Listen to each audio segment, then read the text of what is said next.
News Now is brought to you by the Bank of Guam, the People's Bank.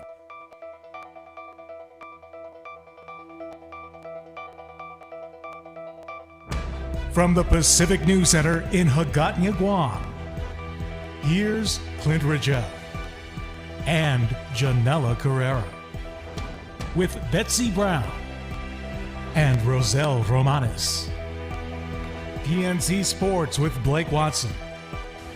And weather with Joanna O. With your news now. Hafide and good evening, Guam. You're watching PNC's News Now. We're broadcasting live in Guam and in Saipan. I'm Janella Carrera. And I'm Clint Ridgell. Topping your news tonight, Governor Eddie Calvo is criticizing Vice Speaker B.J. Cruz and other senators for questioning the plan to demolish the Manuel F.L. Guerrero DOA building for the construction of the old Spanish Palazzo, or Governor's Palace. The governor accused Vice Speaker Cruz of playing politics. The Vice Speaker, on the other hand, tells PNC the Manuel F.L. Guerrero building and the Governor's Palace can coexist. But what I think is a great idea, what the family of the great governor whose name was placed on that building thinks is a great idea, is being attacked by Vice Speaker B.J. Cruz and a few others in the legislature.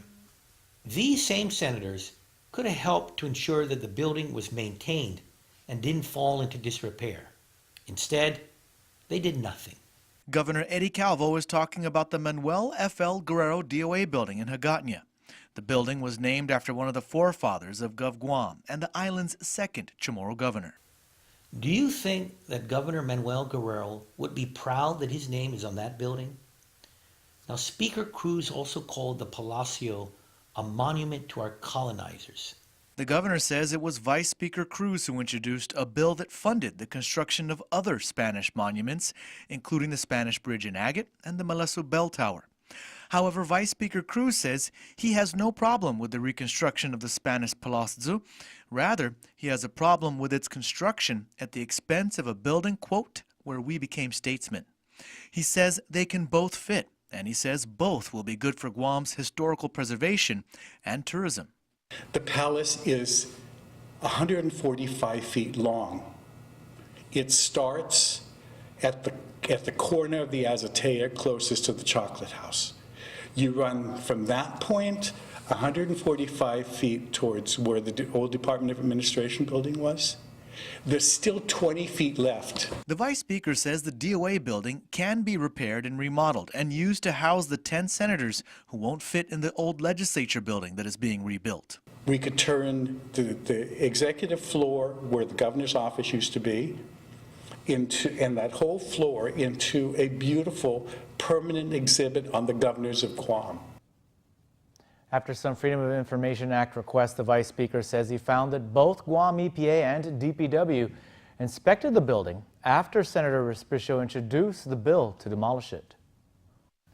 The legislature went into session this afternoon, and despite the fact that there is a public hearing on it this evening, the bill to demolish the old Manuel F.L. Guerrero DOA building to make way for the reconstruction of the Spanish Governor's Palace was placed on the session agenda. Bill 7 was also placed on the agenda, which provides for hazardous pay differential for employees of the Guam Behavioral Health and Wellness Center. Senators will also discuss Bill 31, which allows the public auditor to inspect tax returns and other tax information that is required to be furnished by taxpayers, and Bill 10, which would exempt certain public sector allied health professions from jury duty. Senator Frank Blas Jr. asked about other health professionals in the community. At the Naval Hospital, at the Veterans Clinic, and so I think that there needs to be a discussion, or there needs probably be an amendment to be able to recognize these people. And then we also have a new hospital that's coming up. So what about them there? Meanwhile, senators will also be discussing the 3 election reform bills introduced by Senator Mary Torres in the hopes of making it easier for people to register to vote. And in other news, a family is asking for the community's help in identifying a man who broke into their home and threatened to kill a mother before assaulting her. Fortunately, surveillance cameras from the condo property picked up his image just minutes before the attack. Listen to PNC's exclusive interview with one of the victims. He said, "I'm gonna kill you." Those were the only words out of the mouth of a man who broke into a family's home in Tamuning early Saturday morning. To protect the family's identity, we alter the husband's voice and image. A man was seen looking through the entrance of a condo building. Surveillance cameras picked up this footage of him around 4:40 in the morning, just minutes before the home invasion.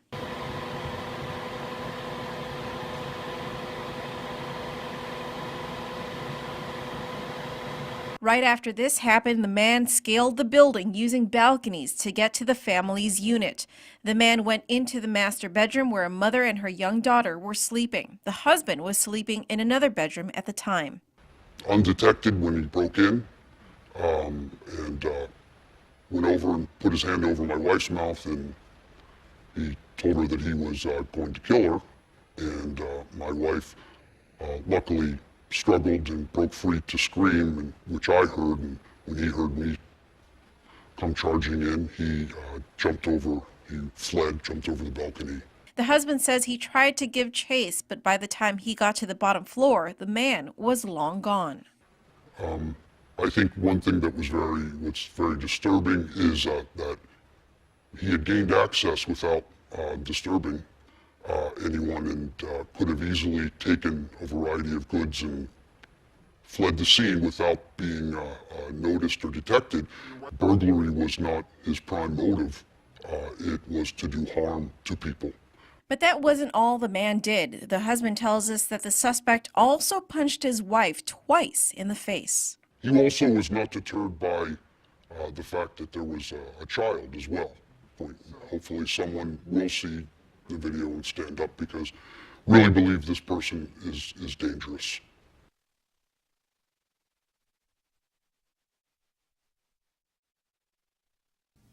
The man is described as slim build, light complexion with dark, wavy hair and a goatee. He stood about 5'9" to 5 feet 10 inches tall and was wearing dark shorts and a light colored shirt with its sleeves cut off. The husband says he also appeared to have a tribal band tattoo on his upper left arm. If you have any information about this home invasion, you are asked to contact Guam Police or Crime Stoppers at 477-HELP.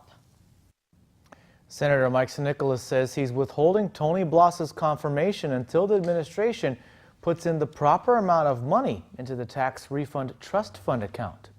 Governor Eddie Calvo appointed Bloss to be the director of the Department of Administration. However, Senator Mike Nicholas, who chairs the committee that has oversight on his nomination, says that he raised concerns about the slow payment of tax refunds last week. The senator says based on GovGuam collection reports, more money should be going out for tax refunds.